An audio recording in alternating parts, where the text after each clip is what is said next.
Hello guys, welcome back to our YouTube channel Avani stories world. నా తోడుంటావా part 31. గిన్నెకి ఉన్న వేడి మొత్తం పక్కనున్న గరిటెకి పట్టడంతో ఆ విషయం తెలియని దేవ్ ఆ గరిటెను పట్టుకుని చేయి కాల్చుకుంటుంది. 5 క్షణాలలో థంబ్, ఇండెక్స్, మిడిల్ ఫింగర్కి గరిటె వేడంటుకుని ఎర్రగా మారిపోవడంతో శరణ్య ఏడుస్తూ ఫ్రిడ్జ్లో ఉన్న వెన్నను తీసుకుని ఆమె 2 వేలకి రాస్తుంది. అక్క, ఎందుకు ఏడుస్తున్నావు? తన నొప్పిని మరిచి ఆశ్చర్యంగా అడుగుతుంది. నా వల్లే అలా జరిగింది దేవ్. I'm really sorry. నువ్వు ఇలా కిడ్లా బిహేవ్ చేస్తావని అసలు అనుకోలేదు తెలుసా. ఇందులో నీ మిస్టేక్ ఏముంది? నేనే కుక్ చేస్తానని చెప్పాను. లేడీస్ కుకింగ్ చేస్తుంటే ఇలాంటివి జరగడం కామన్ థింగ్ కదా. నువ్వు బయట కూర్చో, నేను మిగిలిన కుకింగ్ చేసేస్తాను. అక్క, ఫస్ట్ రిలాక్స్ అవ్వు. అండ్ నాకు మంటగా కూడా అనిపించట్లా. వెన్న నేను రాసుకుంటా, నువ్వు బిర్యానీ చెయ్యి. చాలా ఆకలేస్తోంది. నిజంగా బాగున్నావు కదా. నేను ఇక్కడే ఉండి కంపెనీ ఇస్తాను. నువ్వు ఏడిస్తూ బిర్యానీ చేస్తే ఉప్పు ఎక్కువ అవుతుంది. ఆమె మాటలకు కన్నీళ్ళు ఆగిపోవడంతో నవ్వుతూ దేవు మాటలు వింటూ బిర్యానీ కంప్లీట్ చేస్తుంది. అక్క, కన్నయ్య వచ్చేలాగా ఒక పట్టు పట్టేస్తాను, కొంచెం తినిపించేయి. ఆమె కోరిక మేరకు ప్లేట్లో నీట్గా పెట్టి సోఫాలో సెటిల్ అవుతారు ఇద్దరు. వాల్కి ఉన్న గీతు ఫోటోని చేతిలోకి తీసుకుంటూ, ఐ లవ్ యూ గీతు. నువ్వెప్పటికీ నా మనసులో ప్రత్యేకమైన ప్లేస్లో ఉంటావు. బట్ నా హార్ట్ మాత్రం ప్రెజెంట్ దాని జ్ఞాపకాలతో నింపేసిందే. నీకు క్వైట్ ఆపోజిట్ తను. తన అల్లరితో లోకాన్ని మరిపిస్తుంది గీతు. ఎప్పటికీ నా తోడు ఉండాలి. నాకు మాత్రమే సొంతం. అండ్ తన ప్రేమ నాకు మాత్రమే. నీతో పాటు మన బేబీ దూరమైంది. తను నా దగ్గరికి వస్తూ దూరమైన బేబీని దగ్గర చేసింది. నీతో కలిసిన రోజు నేను ఎప్పటికీ మర్చిపోలేను గీతు. అదొక అందమైన జ్ఞాపకం నాకు. నువ్వు కూడా ఒక అందమైన జ్ఞాపకానివి అని ఆమె ఫోటోను తడుముతూ కళ్ళు మూసుకుంటాడు ఇషాన్. గీతు, అన్నయ్య. గీతు ఎక్కడ? నువ్వు లిఫ్ట్ చేసావేంటి? అనుమానంగా అడుగుతాడు ఇషాన్. తన రూమ్ డోర్ లాక్ చేసుకుంది. మీరు త్వరగా రండి అని కంగారుగా అంటుంది ఆమె. ఓహ్ గాడ్, ఇప్పుడే వస్తున్నా అంటూ టైం కూడా చూడకుండా ఫాస్ట్గా బైక్ తీసుకుంటాడు ఇషాన్. ఎంత త్వరగా వెళ్ళాడో తెలియదు కానీ ఫ్లాట్ మొత్తం ఖాళీగా ఉండటంతో గీతు రూమ్ డోర్ నాక్ చేస్తాడు. కానీ లాక్లో లేకపోవడంతో డోర్ ఓపెన్ చేసి స్థానంలో మారిపోతాడు ఇషాన్. రూమ్ నిండా క్యాండిల్స్, మధ్యలో టేబుల్, దాని మీద కేక్. ఆ టేబుల్ పక్కన రెడ్ శారీలో గీతాంజలి. అతని అడుగులు నెమ్మదిగా గీతు దగ్గరకు వేస్తుంటే 11:59కి అతడిని హక్ చేసుకుని happy birthday my dear Kannayya అని చీకిసిస్తూ విష్ చేస్తుంది. షాక్ మొత్తం వదిలిపోవడంతో ఆమె చెంపకి తన చేతి వేలను ముద్రిస్తాడు ఇషాన్. అతను కొట్టిన ఫోర్స్కి బ్యాలెన్స్ చేసుకోలేక బెడ్పై పడిపోవడంతో ఎంత భయపడ్డానో తెలుసా. ఇలాంటి టైంలో జోక్స్ అవసరమా అని కోపంగా అరుస్తాడు. గీతు అతని కోపానికి జడిస్తూ బిక్క చచ్చిపోవడంతో కాసేపటికి కంట్రోల్ అవుతూ మోకాళ్ళపై కూర్చున్నామని గుండెలకి హత్తుకుంటాడు ఒకసారిగా. చాలా గట్టిగా కొట్టేశావు. ఇషాన్ మెడ చుట్టూ చేతులు బిగిస్తుంది. భయం వేసిందే అని బూరెలో ఉబ్బిన చెంపకి పెదవులద్దుతాడు చిన్నగా. వదిలే కన్నయ్య, ఫస్ట్ ఈ కేక్ కట్ చే అంటూ నైఫ్ ఇస్తుంది గీతు. ఆమెని ముందుకు తెచ్చుకుని ఇద్దరూ కలిపి కట్ చేసి ఒకరికొకరు ప్రేమగా తినిపించుకుంటారు. ఇషాన్ ఫేస్ని పట్టుకుని అతని కళ్ళల్లోకి చూస్తూ I love you Kannayya. You are my life. ఈ జన్మకే కాదు, వచ్చే జన్మలకు కూడా. Once again wish you a happy birthday అని ప్రేమగా ఇరు పెదవుల్ని ఏకం చేస్తుంది గీతు. తనంతట తానుగా ప్రేయసిస్తున్న అదర చుంబనంలో మధువులను కొల్లగొడుతూ పిడికిట పట్టిన నడుమును బలంగా బంధిస్తాడు ఇషాన్. అతని ప్రయాణం పెదవులను వీడి శిఖరాలను చేరడంతో మత్తుగా మోన్స్ చేస్తుంది గీతు. ఏకాంతం, ప్రేమించిన అమ్మాయి అతని చేతుల్లో బందీ అవుతుంటే ఇంకొంచెం ముందడుగు వేస్తూ ఆమె చీర పిన్ని లాగేస్తాడు ఇషాన్. స్టాండింగ్ నుండి బెడ్పై స్లీపింగ్ పొజిషన్కి మారడంతో హుక్స్ పై నిలిచిన అతని ఫేస్ని ఆపుతూ భయంగా ఉందని వణుకుతున్న స్వరంతో అంటుంది గీతు. వయసు తొందర చేస్తూ ఆమెని తనలో కలుపుకోమని ప్రేరేపిస్తుంటే డూ యూ ట్రస్ట్ మీ అని మోకింగ్ వాయిస్తో అడుగుతాడు. More than my self. ఆమె మాటకి అతని పెదవులపై చిరునవ్వు రావడంతో ప్రేయసి కంటి నుండి కన్నీటి ముత్యాలను రప్పించే పనికి శ్రీకారం చుడతాడు ఇషాన్. అలసిన దేహాలను సూర్యుడు వచ్చి తన వెలుగుని ప్రసరిస్తూ ఇద్దరిని నిద్రలేపడంతో మత్తుగా కళ్ళు తెరుస్తుంది గీతు. సిల్కీ హెయిర్ నుదుటిపై పడుతూ ఇషాన్ మ్యాన్లీ లుక్స్తో కనిపిస్తుంటే రాత్రి జరిగింది గుర్తొచ్చి సిగ్గులు మొగ్గవుతుందామె. మార్నింగ్ ఇలాంటి ఎక్స్ప్రెషన్ ఇస్తూ ప్రవోక్ చేయడం అవసరమా గీతు అని హస్కీ వాయిస్తో అంటూ బద్ధకంగా కళ్ళు తెరుస్తాడు ఇషాన్. కన్నయ్య బిడియంగా అతని గుండెలపై కొడుతూ దుప్పటి ముసుగేస్తుంది. భయపడుతున్నావా? దేనికి కన్నయ్య? ఇంటిమేట్ అయ్యాం కదా. ఇందులో నీ బలవంతం ఏం లేదు. నా ఇష్టం కూడా కలిసింది కదా. ఇంకా మన లవ్ స్ట్రాంగ్ అయింది తెలుసా అని చిరుముద్దు గుండెలపై అద్దుతుంది. ఇంకా స్ట్రాంగ్ చేసుకుందాం అయితే. ఓరగా చూసిన చూపు ఇషాన్ని మైకంలో ముంచడంతో డోంట్ ప్రవోక్ మీ బేబ్ అంటూ వలపు బాణాలు ఆమెపై వదులుతూ మళ్ళీ కలయికకి సిద్ధమవుతారు ఇద్దరు. జ్ఞాపకం గుర్తొచ్చిన ప్రతిసారి అతని కంటి నుండి బాధతో కన్నీరు వస్తే ఈసారి మాత్రం కంటి నుండి వచ్చే కన్నీటిలో ఆనందం మాత్రమే ఉంది.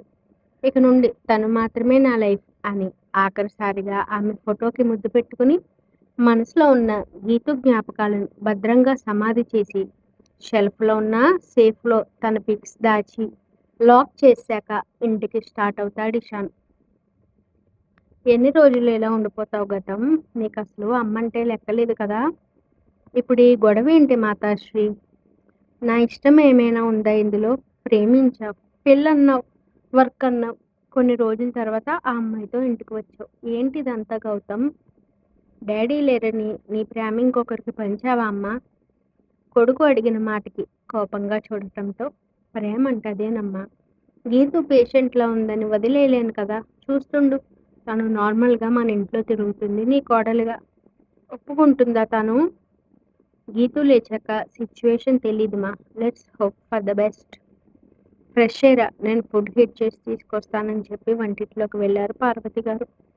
తల్లి చిరాకుని తన మాటలతో పోగొడుతూ తను తింటూ మధ్యలో పార్వతి గారికి తినిపిస్తూ మొత్తానికి ఆవిడ నార్మల్ చేసి you are the best mom అంటూ చీఫ్ కిస్ ఇచ్చి తన రూమ్కి వెళ్తాడు గౌతమ్. అతను చేస్తున్న సీక్రెట్ ఆపరేషన్కి సంబంధించిన ఫైల్స్ చెక్ చేసుకుంటుంటే డాక్టర్ నుండి వచ్చిన ఫోన్ ఆనందపడేలా చేస్తుంది. వస్తున్నాను డాక్టర్ అని కాల్ కట్ చేసి పరుగున కిందకు వస్తాడు గౌతమ్. ఈ టైంలో ఎక్కడికి గౌతమ్? అమ్మ, గీతో కాన్షియస్లోకి వచ్చింది. నేను వెళ్తున్నాను అంటూ ఫాస్ట్గా బైక్ రేస్ చేస్తాడు. ఎలా వెళ్ళాడో తెలియదు కానీ సరిగ్గా అరగంటలో ఐసీయూ డోర్ దగ్గర ఉండటంతో లోపల జరిగే ట్రీట్మెంట్ కన్నీళ్లతో చూస్తుంటాడు. ఎన్నో రోజులు ఎదురు చూశాడు అతను ఆమె ప్రేమగా చూసే చూపుకి. తన పేరు ఎప్పుడు పలుకుతుందా అని ఇప్పుడు కూడా ఎదురు చూస్తున్నాడు గౌతమ్. డాక్టర్, తను ఎలా ఉంది? ఎంతో కుతూహలం అతని ఫేస్లో ఆ క్షణం. She's perfectly all right Gautam. తను బ్రతకాలనే నీ తపన ఫుల్ఫిల్ అయింది. బట్ తనని ఏ విషయంలో కూడా ఫోర్స్ చేయకు. Over stress is injurious to health. తలకి తగిలిన దెబ్బ వల్ల ఏ చిన్న స్ట్రెస్ తీసుకున్నా నెర్వ్స్ వీక్ అవ్వడం వల్ల చిట్లు పోయేంత పెయిన్ తీసుకుంటుంది తను. So be careful. Okay doctor, thank you so much. మీరు చేసిన ట్రీట్మెంట్ వల్లనే తను ఈ స్టేజ్లో ఉందని ఎమోషనల్గా అంటాడు. మీ డాడ్ చాలా మంచివారు గౌతమ్. వెళ్ళి తనను చూడు అని భుజం తట్టడంతో తడబడుతున్న అడుగులతో ఆమె దగ్గరగా వెళ్తాడు. శూన్యంలోకి చూస్తున్న ఆమె కళ్ళు గౌతమ్ వైపు మారడంతో ఒక్కదొట్టున ఆమెను చేరుకుని గుండెలకు హత్తుకుంటూ I love you Geethu, love you so much రా అని చిన్న పిల్లాడిలా కళ్ళనీళ్ళు పెట్టుకుంటాడు. గొంతులో తగిలిన దెబ్బకి మాటలు పూడుకుపోవడంతో నాకు తలనొప్పి అనే మాటలు పూర్తి చేయలేక కన్నీళ్లు పెట్టుకుంటుంది Geetu. Okay, calm down, first relax అవ్వు. ఆమెను బెడ్పై పడుకోబట్టి తవలలా నిమురుతాడు చిన్నగా. గౌతమ్ వైపు చూస్తూనే నిద్రలోకి జారుకుంటుంది గీతు.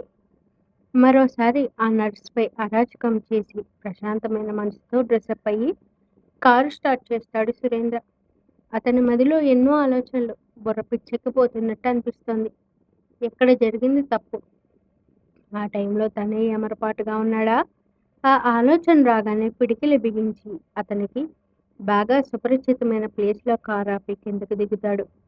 5 ఏళ్ళు ఇద్దరిని చావంచుల్లో నిలబెట్టి చేతులు దులుపుకున్నాడు సురేంద్ర. మళ్ళీ ఇప్పుడు అదే ప్లేస్లో ఉన్నాడు. డిక్కీలో ఉన్న గుణపం తీసుకుని అక్కడ ప్లేస్ని తవ్వడం మొదలెడతాడు ఫాస్ట్గా. ఎంత ఫాస్ట్గా తవ్వుతున్నా మట్టి తప్ప మరేం లేకపోవడంతో ఉన్నట్టుండి ఒక్కసారిగా పిచ్చివాడిలా అరుస్తాడు సురేంద్ర. ఆ! నువ్వు కూడా ఎలా బ్రతికావే? ఎవరు సేవ్ చేశారు నిన్ను? కోపంగా ఆ గుణపంతో తన కార్‌ని ముక్కలు ముక్కలు చేసేస్తాడు. ఆ మరుక్షణం తేరుకుంటూ మరొక ప్లేస్‌లో తవ్వడం మొదలెడతాడు సురేంద్ర. ఎన్ని చోట్ల తవ్వినా పాతిపెట్టిన శవం దొరక్కపోవడంతో పిచ్చివాడిలా అరుస్తూ ఏం చేయాలో తెలియక తోక తొక్కిన త్రాచులో ఎగురుతుంటాడు. యస్! వీళ్ళని ఎవరో సేవ్ చేశారు. కానీ ఎవరు? నా వెనుకే ఉన్న నేను చూడలేకపోయానా? ఈసా ఈసారి పక్కా ప్లాన్‌తో క్లియర్ చేసుకోవాలనుకుంటూ ఏం చేయాలా అని తన బ్రెయిన్‌కి పదును పెడతాడు. ఇషాన్ వచ్చినట్టుగా కారు హార్న్ వినిపించడంతో శరణ్యతో ముచ్చట్లు చెప్తున్నది కాస్త తన రూమ్‌కి పరుగెత్తుకుంటుంది దేవ్. హాల్‌లో ఉన్న శరణ్యకి ఇషాన్ చూసి చెమటలు పడుతుంటే వదినా కాఫీ పంపించవా అని తన రూమ్‌కి వెళ్తాడు. అతను డోర్ ఓపెన్ చేసేసరికి బెడ్‌పై కూర్చుని బుక్స్‌తో కనిపిస్తుంది చదువుల తల్లి సరస్వతిలా. జ్యూస్ తీసుకున్నావా? అక్క బిర్యానీ చేసింది కన్నయ్య, అది తిన్నాను. పాకెట్ నుండి డార్క్ చాక్లెట్ తీసి ఆమె ఒడిలో విసిరి వాష్రూమ్‌కి వెళ్తాడు ఇషాన్. చేతివేలు చిన్నగా మంట పెడుతుంటే జాగ్రత్తగా రేపర్ చింపుకొని చిన్నగా తింటూ పేపర్స్ తిప్పుతూ ఉంటుంది. డ్రెస్ చేంజ్ చేసుకుని ఆమె పక్కన కూర్చుని ల్యాప్టాప్ ఓపెన్ చేస్తాడు ఇషాన్. వర్క్ చేయాలని ఉన్న దేవ్ ప్రెజెన్స్ అతడిని ఉక్కిరిబిక్కిరి చేస్తుంటే ల్యాప్టాప్ క్లోజ్ చేసి టీవీ ఆన్ చేస్తాడు. తింటావా కన్నయ్య? చాక్లెట్ తీసుకుని ఆమె ఎక్కడైతే బైట్ చేసిందో ఆ ప్లేస్లోనే బైట్ చేసి ఆమె చేతికిచ్చేస్తాడు. నాలెడ్జ్ పెంచుకో కన్నయ్య. వాట్? తింటావా అంటే ఎస్ అని హస్కీ చూపు విసురుతూ నా బుగ్గలు పట్టి లిప్స్కి అంటుకున్న క్రీమ్ లీక్ చేయాలి. అచ్చా! ఆమె వైపు తిరిగి మెడ పట్టుకుని దగ్గరగా లాక్కుంటాడు ఇషాన్. అతడి మ్యాగ్నెటిక్ కళ్ళకి చుట్టూ పరిసరాలు మర్చిపోవడంతో నెమ్మదిగా ఆమె ఫేస్ పై ఎయిర్ బ్లో చేస్తాడు. తన్మయత్వంగా మూసుకున్న కళ్ళను చూసి ఆమె నోటిలో బైట్ అతను తీసుకుని మరొక బైట్ ఆమె పెదవుల మధ్యలో పెట్టేసి దూరం జరుగుతాడు. ఆమె తన్మయత్వంలో ఉన్న ఆమె దేవ్ అని పిలుస్తూ తల మీద చిన్నగా ముడతాడు ఇషాన్. అయోమయంగా కళ్ళు తెరిచి అతని వైపు చూస్తుంది. ఏంటన్నట్టు ఆమెకు లుక్ ఇవ్వడంతో ఇప్పుడు నన్ను కిస్ చేసావు కదా అంది. వాట్ అని సీరియస్గా అంటాడు. నథింగ్ నథింగ్, నేనేదో అనుకున్నాను సర్దుకుని కూర్చుని చాక్లెట్ తింటూ ఆలోచనలో పడుతుంది. ముద్దుగా ఉన్న రూపం మరింత అందంగా మారడంతో ఆమె మెడ చుట్టూ చేయి బిగించి చెంపన పళ్ళ గుర్తులు పెడతాడు. నాకు అసలు మొహమాటం లేదు, వాళ్ళు అడగక ముందే చెప్పేస్తా నువ్వే చేసావని. చెప్పుకో అన్నట్టుంటుంది అతని లుక్. అబ్బా వదులు, నొప్పిగా ఉంది. వదలను అన్నట్టు మరింతగా ప్రెషర్ దండం దొర, ఆకలేస్తే ఈ చాక్లెట్ తిను, నన్ను కాదు. I want to eat you inch by inch. చెవి దగ్గర అల్లరి చేస్తున్న అతని పెదవుల తాకిడికి తాళలేక బెడ్ దిగి బయటకు పారిపోతుంది దేవ్. మాటలు మాత్రమే చెప్తుంది ఇదని నవ్వుకుంటాడు. కొంతసేపట్లో అతని నవ్వు ఆవిరవుతుందని తెలియక లంచ్ టైం వరకు వర్క్లో మునిగి దేవు పిలవడంతో కిందికి వస్తాడు ఇషాన్. అంజలి ఇలా డైనింగ్ టేబుల్పై కూర్చుని శరణ్య తినిపిస్తుంటే కబుర్లు చెప్తూ తింటుంటుంది. క్రేజీ అనుకుంటూ చైర్లో కూర్చుని బిర్యానీ పెట్టుకుని సైలెంట్గా తింటుంటాడు ఇషాన్. అంటే ఓరగా దేవుని చూస్తున్నాడు అనుకోండి, అది వేరే విషయం. ఫ్లోలో కొట్టుకుపోతున్న దేవు పాప మాత్రం వెనుక ఇషాన్ ఉన్నాడని మర్చి నోటి దురద ఆగక అక్క కూలింగ్ జెల్ ఉందా, కన్నయ్యకి తెలియకుండా ఉండాలని చేతి వేళ్ళకి ప్రెషర్ ఇచ్చాను ఇందాక, మంట పెడుతున్నాయి అని ఆ చేతి వేళ్ళని ఊదుకుంటూ ఉంటుంది. ఆ మరుక్షణం వాటర్ గ్లాస్ నేల జారితే ఇషాన్ ఉన్నాడని గుర్తొచ్చి దేవు గుండె పొట్టలోకి జారిపోతుంది. చేయి మంట పెట్టడం ఏంటి? గంభీరంగా వచ్చిన వాయిస్కి డైనింగ్ టేబుల్ దిగి తల వంచుకుని నిలబడుతుంది దేవు పాప. క్షణంలో ఎర్రబడి నిషాన్ ఫేస్ని చూసే ధైర్యం లేక శరణ్య వంటిట్లోకి పారిపోవడంతో తింటున్న ఫుడ్లో హ్యాండ్ వాష్ చేసుకుని ఆమె చేతిని చూస్తాడు ఇషాన్. ఎర్రగా మారి ప్రెషర్ ఇవ్వడం వల్ల చిన్నగా రక్తం వస్తుంటే ఆమెని లాక్కుని పోలేక రెండు చేతుల్లో మోసుకుని రూమ్కి తీసుకెళ్తాడు. అతను ఎంత కోపాన్ని కంట్రోల్ చేసుకున్నాడంటే ఆ ఫేస్ని చూసి భయమేస్తుంటే కళ్ళని గట్టిగా మూసుకుంటుంది. చల్లటి జెల్ ఆమె చేతిని తాకిన వేళ నెమ్మదిగా కళ్ళు తెరిచి కావాలని చేయలేదు కన్నయ్య, బై మిస్టేక్ గరిటెను పట్టుకుంటే ఆ వేడి తాకింది. ఇక నుండి చాలా గీతు దూరమైనప్పుడు అంజలి వచ్చింది. ఈసారి మాత్రం ఎవరూ కూడా కంట్రోల్ చేయలేరు నన్ను. వీడికేదైనా అని పైకంటూ, నీకేదైనా అని మనసులో అనుకుని, అయిన మరుక్షణం ఈ హార్ట్ ఆగిపోతుంది అని ఆమె కళ్ళలోకి చూస్తూ అంటాడు. కన్నయ్య అలా మాట్లాడుకు, నీటి కుండలు నింపుకుని బేలగా అంటుంది.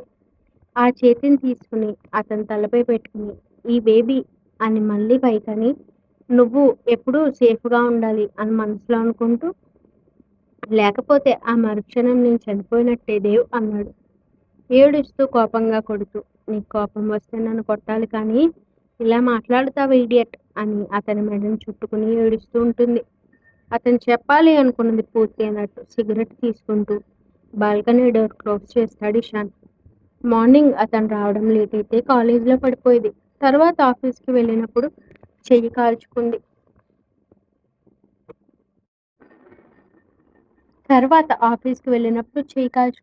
అది చిన్నదే కావచ్చు, కానీ ఆమెపై పెంచుకున్న ఇన్ఫినిటీ లవ్ ఈరోజు ఇలా మాట్లాడేలా చేసింది ఇషాన్ని. తిట్టినా, మోరావర్ కొట్టినా కూడా ఆమె లైట్ తీసుకుంటుందని అతనికి తెలుసు. అందుకే తన విషయంలో లాక్ చేశాడు దేవుని. అసలు ఒక క్షణం కూడా వదలకూడదు అని నిర్ణయించుకుంటూ మరొక సిగరెట్ వెలిగిస్తాడు. ఆ రోజు మొత్తం దేవ్ ఎంత కదిలించినా, మాట్లాడినా అసలు రియాక్ట్ అవ్వకుండా అంజలితో టైం స్పెండ్ చేసి దేవ్ తిని టాబ్లెట్స్ వేసుకోవడం చూశాక బెడ్పై పడ్డాడు. బేబీ, మీ డాడీ డిన్నర్ తినలేదు. Why mummy? కోపం వచ్చింది నాపై. డాడీ లెగు. Daddy dinner. మమ్మీ, డాడీ నిజంగా నిద్రపోతున్నాడు. టీవీ ఆఫ్ చేసి పడుకో బేబీ. లైట్ ఆఫ్ చేయడంతో అతని చేతిపై తలని పెట్టుకుంటుంది దేవ్ పాప. కన్నయ్య, నువ్వు మాట్లాడకపోతే ఏదోలా ఉందిరా. ప్లీజ్ మాట్లాడొచ్చు కదా. గుడ్ నైట్ కూడా చెప్పలేదు నాకు అనింది. ఏడుపు వస్తోంది నీ వల్ల. ఆ మరుక్షణం మెడవంపును గట్టిగా కొరికి ఆమెని దగ్గరగా లాక్కుంటాడు. అమ్మయ్య, ఇప్పుడు నిద్రపోతా అంటూ 10 నిమిషాలకి నిద్రలోకి జారుకుంది. అతని చేతి వేలు మాత్రం రూపం తయారవుతున్న దేవి బెల్లిని జాగ్రత్తగా నిమురుతుంటాయి. ఆ మన్నాడు వీకెండ్ కావడంతో ఫ్యామిలీ మొత్తం గార్డెన్లో కూర్చుని కబుర్లో పడతారు. ఇషాన్ మాత్రం వింటున్నాడంతే. చూసిన జోక్స్ చెప్తూ, కాలేజ్ విషయాలు, ఆఫీస్ కోసం నాన్ స్టాప్గా మాటలు దొరుకుతుంటే, ఉఫ్, ఈ పిల్లకి నోరు నొప్పి రాదా అనుకుంటూ జీవా నుండి కాల్ రావడంతో పక్కకు వెళ్తాడు ఇషాన్. బావా, మీ పప్పాకి ట్రీట్మెంట్ ఎక్కడి వరకు వచ్చింది? నిన్న 100 మిస్డ్ కాల్స్, ఈరోజు 200. Very good. ఇలానే సెంచరీస్ దాటనివ్వండి మా మావయ్య గారిని అంది దేవపాప. డాడ్, ఈ ఏజ్లో టెన్షన్ పడడం హెల్త్కి ప్రాబ్లం అవుతుంది అనుకుంటా. అంత స్ట్రెస్ తీసుకోవడం కూడా హెల్త్కి మంచిది కాదు బావా. ఈ లోపల మెయిన్ గేట్ ఓపెన్ అయ్యి బ్లాక్ బెంచ్ లోపలికి రావడంతో కారులోంచి దిగిన వ్యక్తిని చూసి శరణ్య, శ్రీ ఆశ్చర్యంగా చూస్తుంటే దేవు మాత్రం గర్వంగా తన భుజాన్ని తట్టుకుంటుంది. అనుకున్నది సాధించాను అన్నట్టుగా. సంపత్ గారు అడుగులు పెద్ద పెద్దగా పడుతూ ఉరుముతున్న కళ్ళతో శ్రీధర్ని కొట్టడానికి ఎత్తడంతో మధ్యలోనే ఆయన చేతిని బంధిస్తుంది దేవ్ చెయ్యి. ఇషాన్ కళ్ళు ఎర్రబడి పరుగున దేవ్ దగ్గరికి వచ్చి సంపత్ గారిని కోపంగా చూస్తుంటాడు. ఏయ్, ఎవరు నువ్వు? ఫస్ట్ మీరెవరో చెప్పండి. వాట్, నేనెవరో తెలీదా అని మేఘంలా గర్జిస్తారు. నేను మిమ్మల్ని ఎప్పుడూ మీట్ అవ్వలేదు కదా. నా ఇంటికొచ్చి నా భర్త అన్నయ్యపై చేయి చేసుకుంటుంటే చూస్తూ ఊరుకుంటాను అనుకోకండి. ఇషాన్, నీ వైఫ్ని లిమిట్స్లో ఉండమని చెప్పు. Don't you dare. తన పేరు మీ నోటి నుండి వచ్చినా నాలో రాక్షసుడిని చూస్తారని సీరియస్గా అంటాడు ఇషాన్. Kannayya, calm down. అతడిని కూల్ చేస్తూ చైర్లో కూర్చోబెట్టి, మిమ్మల్ని గోడ మీద చూడటం తప్పితే డైరెక్ట్గా చూడలేదు కదా మావయ్య గారు, సో కన్ఫ్యూజ్ అయ్యాను. కూర్చోండి, లండన్ పడి వచ్చుంటారు అని మేడికి జ్యూస్ తీసుకురమ్మని ఆర్డర్ వేస్తుంది. ఇది నా కొడుక్కి నాకు జరుగుతున్న విషయం. You don't involve this matter. Okay, మాట్లాడుకోండి. దేవ్ వైపు ఉరుము చూస్తూ, have you gone mad Sri? ఎన్ని కాల్స్ చేసినా లిఫ్ట్ చేయాలనే కామన్ సెన్స్ లేదా నీకు? మీరెందుకు డాడ్ ఆఫీస్ అంటూ స్ట్రెస్ తీసుకోవడం? ఇప్పటికైనా మాతో టైం స్పెండ్ చేయండి. బుల్షిట్. ఆఫీస్ ఎవరు చూసుకుంటారు శ్రీ? పిచ్చివారిలా మాట్లాడుకు. 2 days షెడ్యూల్స్ అన్నీ క్యాన్సిల్ చేసుకుని వచ్చాను. నీ వల్ల ఎంత లాస్ అయ్యానో తెలుసా? డబ్బంటూ నువ్వు దాని వెనుక పరిగెడితే తర్వాత నిన్ను మోయడానికి 4 మనుషులు కూడా ఉండరు. బావా ఎవరు చెప్పానో కానీ భలే చెప్పారు కదా అని రీల్స్ ఆఫ్ చేస్తూ అంటుంది దేవు పాప. ఛ! అసహనంగా అంటూ సంపత్ గారు లోపలికి వెళ్ళిపోవడంతో ఏం చేస్తారో మీ ఇష్టం. బట్ ఇంకో 1 మంత్ వరకు మావయ్య గారు హైదరాబాద్ బోర్డర్ దాటడానికి వీల్లేదు. 2 డేస్‌కి ఇలా ఉంటే 1 మంత్ డ్యాడీని కంట్రోల్ చేయగలమా దేవ్? మీ డ్యాడీకి నార్మల్ ట్రీట్మెంట్ ఇవ్వాలనుకున్నా. బట్ అది సరిపోదు. ఆమె మాటలు పూర్తవ్వకుండా లోపలికి లాక్కొని వెళ్ళిపోతాడు ఇషాన్. కన్నయ్య మాట్లాడనివ్వు నన్ను. షటప్. ఏం మాట్లాడాలనుకుంటున్నావు అసలు? ఎందుకంత కోపం నీకు? ఆయన విషయంలో డిస్టెన్స్ మెయింటైన్ చేయను. ఈ విషయంలో నీ మాట అస్సలు వినను నేను. మావయ్య గారిని ఎలాగైనా మార్చుతాను. నువ్వే ఈ విషయంలో నాకు అడ్డు రాకు.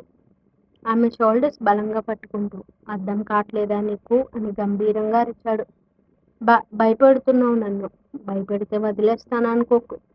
ఆమెను విసురుగా వదిలేసి బాల్కనీలోకి వెళ్ళడంతో అతను నోట్లో పెట్టుకున్న సిగరెట్ కింద పడేస్తూ నేను ఒక కిస్ పెట్టుకుంటా అని గారంగా అడుగుతుంది. Are you sure with cunning స్మైల్తో. అతడిలో మార్పు ఈజీగా గుర్తుపట్టిన దేవిపాప వెనక్కి జరుగుతూ జస్ట్ ఫర్ ఫన్ అంటూ రూమ్లోకి పారిపోతుంటే ఆమె నడుం పట్టి రైలింగ్కి లాక్ చేసి బట్ ఐ వాంట్ నో అంటూ కసిగా ఆమె పెదవులను అందుకుంటాడు ఇషాన్. ఎంత కోపంలో ఉన్నాడో ఆ ముద్దు చెప్తుంటే ఊపిరాడక అతని వీపుని బాధిస్తుంది దేవు. ఒక్కటి రక్తం రుచి తెలిసి నెమ్మదిగా దేవి పెదవులు వదలడంతో ఇలాగేనా ఊపిరాడకుండా చేసేదంటూ అతని గుండెలపై వాలిపోయి బలంగా తీసుకుంటుంది ఊపిరిని. డాక్టర్ దగ్గర అపాయింట్మెంట్ ఉంది, రెడీ అవ్వు. మొన్ననే కదా చెకప్కి వెళ్ళాం, మళ్ళీ ఏంటి? డైట్ ప్రిఫర్ చేస్తానన్నారు అండ్ నాకు కొన్ని డౌట్స్ ఉన్నాయి. నేను ఒక డాక్టర్ని, ఆ డౌట్స్ ఏంటో చెప్పు. అవసరం లేదు, డాక్టర్ని అడుగుతాను. You naughty husband. 5 months వచ్చేంత వరకు నువ్వు అనుకున్న దానికి కుదరదంటూ ఇషాన్ బుక్కగిల్లి చేంజింగ్ రూమ్కి వెళ్తుంది. ఉఫ్, పూర్తిగా పాడైపోయింది ఇది అనుకుంటూ విసుగుతో కూడిన ఎక్స్ప్రెషన్ ఇస్తూ దేవు రావడంతో వదిన చెకప్కి వెళ్తున్నాం అని చెప్పి కార్ స్టార్ట్ చేస్తాడు ఇషాన్. కన్నయ్య నిన్ను ఒకటి అడుగుతాను, కోపం తెచ్చుకో కదా. పాస్ట్లో గీతూ లవ్ ఎక్కువ, ప్రెజెంట్లో నా లవ్ ఎక్కువ. కొద్ది రోజుల్లో తన మీద చూపిస్తున్న ప్రేమకి ఆకాశంలో ఎగురుతున్న ఫీలింగ్ వస్తుంటే క్యూరియాసిటీతో అడుగుతుంది. గీతూ లవ్నే ఎక్కువ. తను ప్రాణం కన్నా ఎక్కువ లవ్ చేసింది నన్ను. గీతూ లవ్నే ఎక్కువ అనగానే దేవ్ కళ్ళల్లో కన్నీళ్లు టపటపా రాలిపోవడంతో సీట్లో వెనక్కి వాళ్తుంది మౌనంగా. ఆమె వాయిస్ వినిపించక పక్కకి చూడటంతో నిద్రపోయిందని అనుకుంటూ ఆమె తల్లిమిరి కార్ స్మూత్గా డ్రైవ్ చేస్తాడు ఇషాన్. ఇదంతా కేరింగ్ అనుకుంటూ మరింతగా గాయపడుతుంది తన హృదయం. హాస్పిటల్ దగ్గర కార్ ఆపి డాక్టర్ దగ్గరికి వెళ్ళడంతో సైలెంట్గా చెకప్ చేయించుకుంటుంది దేవ్. మౌనంగా ఉన్న ఆమెను అనుమానంగా చూస్తూ ఆమె డైట్ ప్లాన్ చేయించి బేబీ ఫీటస్ ఎలా ఉందో మరొకసారి చూసి చెకప్ కంప్లీట్ అవడంతో బయటకు వస్తారు ఇద్దరు. ఏమైంది? ఏంటి కన్నయ్య, ఎందుకు అలా ఉన్నావు? బాగున్నాను కదా. ఆమె ఎందుకో మూడీగా ఉందని అర్థమయ్యి రెస్టారెంట్ ముందు కారు ఆపుతాడు. ఇంటికి వెళ్దాం కన్నయ్య, అంజు స్కూల్ నుండి వచ్చేస్తుంది, వదిన చూసుకుంటుంది, సిట్. అతని పక్కన ప్లేస్ చూపిస్తాడు. దేవ్ సైలెంట్గా కూర్చోవడంతో బటర్ స్కాచ్ ఫ్లేవర్ ఆర్డర్ ఇచ్చి ఆమె వైపు చూస్తుంటాడు ఇంటెన్స్డ్గా. ఇషాన్ చూపు ఆమెలో ముచ్చెమటను రప్పిస్తుంటే ఫోన్ తీసుకుని వాట్సాప్ ఓపెన్ చేసి జీవాకి మెసేజ్ చేస్తుంది దేవ్. క్షణాల్లో అన్న నుండి కాల్ రావడంతో విసుగ్గా దేవ్ నుండి ఫోన్ లాక్కుని కాల్ లిఫ్ట్ చేస్తాడు ఇషాన్. ఎలా ఉన్నావురా? మరుగుతున్నాను, కూల్ చేస్తావా? అరే బావా నువ్వా, మా చెల్లికి పానకంలో పుడకంటే ఇంత అనుకున్నా. నోరు మూసుకుని కాల్ కట్ చేయబే అంటూ ఫోన్ సైలెంట్లో పెట్టి దేవ్ వైపు సీరియస్గా చూస్తాడు ఇషాన్. నా ఫోన్ అది, ఇంకోసారి ఫోన్ టచ్ చేస్తే మూసీలో విసిరేస్తాను. సైలెంట్గా ఉన్న ఆమెను చూస్తూ దేవ్ చేతిని పట్టుకుంటాడు ఇషాన్. నీ ప్లేస్లో గీతూ ఉంటే అంజలిని యాక్సెప్ట్ చేసేదా? Tell me. నాకేలా తెలుసు కన్నయ్య, తనతో ట్రావెల్ చేసింది నువ్వు, తన గురించి నీకే తెలుస్తుంది. జస్ట్ నీ ఒపీనియన్ చెప్పు. Maybe no. ఎవరైనా కూడా తన హస్బెండ్తో మాత్రమే పిల్లలు కావాలి అనుకుంటారు. మరి నువ్వెలా అంజలిని యాక్సెప్ట్ చేశావు? ఫస్ట్ తన ప్యూరిటీ నచ్చింది, అండ్ మెయిన్లీ నువ్వు బాధగా అనిపించింది నీ లైఫ్‌లో మరొక అమ్మాయి ఉన్నారు అని. బట్ ఎప్పుడైతే అంజు నీ ఓన్ కూతురు కాదు అని తెలిసిందో, నీ మీద ప్రేమ ఎవరెస్ట్‌కి తాకింది కన్నయ్య. అప్పుడే నిర్ణయించుకున్నా అంజలికి నేను అమ్మగా మారాలని. బట్ నీ ప్లేస్‌లో గీతూ ఉంటే అంజలిని యాక్సెప్ట్ చేసేది కాదు దేవ్. వాట్? ప్రాణంలా ప్రేమించడం వేరు. పిచ్చిగా ప్రేమించడం వేరు. తను ప్రాణం. నేను మాత్రమే. బట్ మీది పిచ్చి ప్రేమ. తనకి నేనుంటే చాలు. కానీ నీకు నాతో పాటు నా ప్రపంచం మొత్తం కావాలి. ఆ ప్రపంచాన్ని హ్యాపీగా మార్చాలని చూస్తున్నావు కదా! నువ్వేం ఎక్స్‌పెక్ట్ చేస్తున్నావో నాకు తెలుసు. దీన్ని కేరింగ్ అనుకుంటావో, లవ్ అనుకుంటావో నీ ఇష్టం. బట్ ఆఫ్టర్ సమ్ డేస్ నువ్వు ఎక్స్‌పెక్ట్ చేయనిది నీకు ప్రెజెంట్ చేస్తా అని ఆమె చెంప నిమురుతూ మార్దవంగా అంటాడు. నువ్వు చెప్పింది అర్థం అవ్వట్లేదు కన్నయ్య. ఇండైరెక్ట్‌గా నా లవ్ ఎక్కువని చెప్తున్నావా? ఇంతలో ఆర్డర్ ఇచ్చిన ఐస్ క్రీమ్ రావడంతో హ్యావ్ ఇట్ అంటూ తినిపిస్తాడు ఆమెకి. నువ్వు కూడా తిను. This is for you. నా కోసం తినవా? స్పూన్ అతని నోటి దగ్గర పెడుతుంది ఆశగా. మళ్ళీ ఆమె హర్ట్ అవుతుందని సైలెంట్‌గా నోరు తెరుస్తాడు ఇషాన్. నీకెప్పటికీ స్పెషల్ నేనే అవ్వాలి. ఇంకోసారి అడిగితే నా లవ్ ఎక్కువని అబద్ధం చెప్పు. లేకపోతే నేను బాధపడతానని చిన్నపిల్లలా చెప్తుంది. ఆమె క్యూట్ ఫేస్‌ని చూసి నవ్వొస్తుంటే బటర్ స్కాచ్ ఫ్లేవర్ అతనికి అలర్జీ ఉండటంతో స్నీజింగ్ స్టార్ట్ అవుతుంది లైట్‌గా. సడన్‌గా ఈ తుమ్ములేంటి? నథింగ్. పద వెళ్దామంటూ బిల్ పే చేసి ఇంటికి స్టార్ట్ అవుతారు. బ్యాక్ సీట్‌లో కూర్చో దేవ్. ఏమైంది కన్నయ్య? ఫేస్ ఏంటి ఇంత ఎర్రగా ఉంది? Do what I say. కంగారుగా బ్యాక్ సీట్‌లో కూర్చోవడంతో ఫాస్ట్‌గా డ్రైవ్ చేసి ఇంటి దగ్గర ఆపేక కంగారుగా తన రూమ్‌కి వెళ్ళిపోతాడు Ishan. Continuous. Thank you for watching. Like, comment, share, subscribe చేసుకోవడం మర్చిపోకండి. And stay tuned for more videos.